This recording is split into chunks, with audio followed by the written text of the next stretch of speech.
C'est avec un honneur, mais aussi avec un grand sens du devoir, que je prends la parole ce matin pour ouvrir les travaux de cet atelier de partage et de validation de la lettre de politique sectorielle du ministère de la Famille et des Solidarités. Notre rencontre s'inscrit dans un contexte stratégique, celui de la mise en œuvre de la stratégie nationale de développement, de transformation, pilier central de l'agenda national de transformation Sénégal 2050.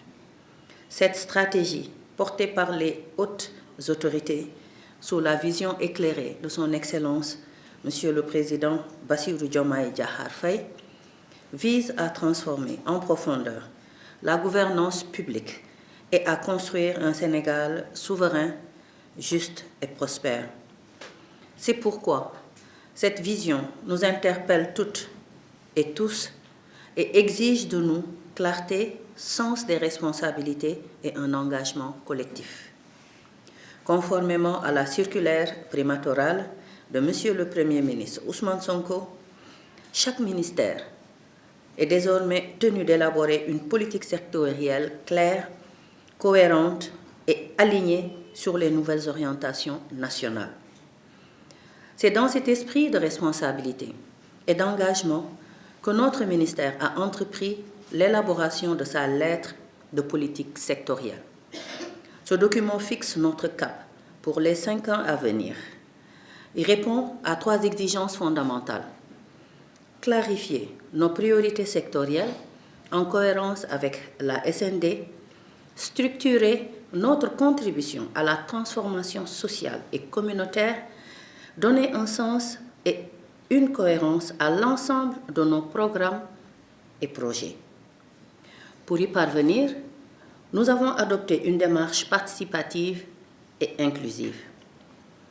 En effet, je tiens à saluer la dynamique de concertation qui a marqué toutes les étapes de l'élaboration de cette LPS. Nous avons veillé à associer l'ensemble des composantes de notre écosystème, direction technique, services déconcentrés, organismes rattachés, société civile, ainsi que nos partenaires techniques, notamment l'AT, RFP, le PRIEC, la DGPPE et le BOM. Grâce à cette démarche, nous avons pu cerner les défis majeurs, mais également identifier des axes stratégiques porteurs, des objectifs opérationnels clairs et des projets structurants. Vous me permettrez d'ailleurs, à ce stade, d'exprimer ma reconnaissance à nos partenaires, principalement au ministère de l'Économie, du Plan et de la Coopération qui, à travers la Direction générale de la programmation et des politiques économiques, n'a ménagé aucun effort pour nous accompagner tout au long de ce processus avec rigueur, écoute et engagement.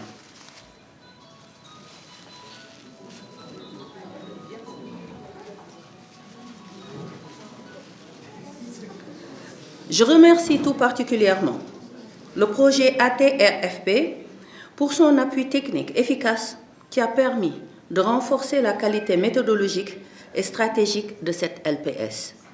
Je souhaite également saluer ici le travail remarquable de mes équipes internes, notamment la Direction de l'évaluation des programmes et projets, la DEP, et la cellule des études et de la planification, la CEP, ainsi que l'ensemble des directions techniques.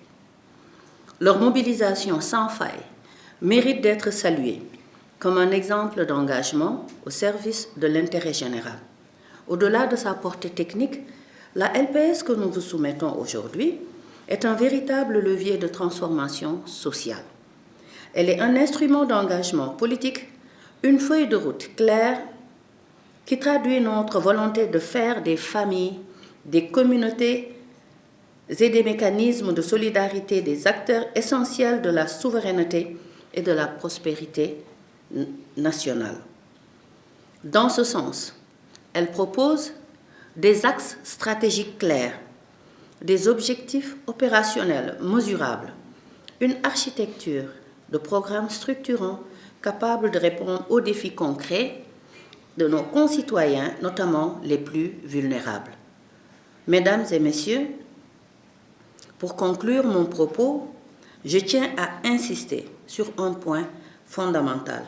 La réussite de cette politique sectorielle dépend de son appropriation collective. Autrement dit, ce document n'a de sens que s'il devient le vôtre, car vous êtes toutes et tous co-acteurs de sa mise en œuvre. Je vous invite donc à vous engager pleinement dans les travaux prévus pour l'atelier, analyser, commenter, enrichissez, critiquez si nécessaire, mais surtout, appropriez-vous de cette vision et transformons-la ensemble en actions concrètes et durables. Notre pays a entamé une nouvelle trajectoire historique. Le moment d'agir est venu. Le temps de l'hésitation est derrière nous. La transformation commence ici et maintenant, dans chaque ministère, dans chaque territoire, dans chaque communauté.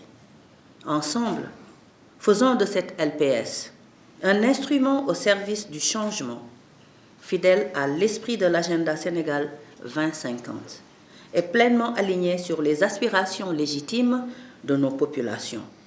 Sur ces mots, je déclare officiellement ouvert l'atelier de partage et de validation de la lettre de politique sectorielle du ministère de la Famille et des Solidarités.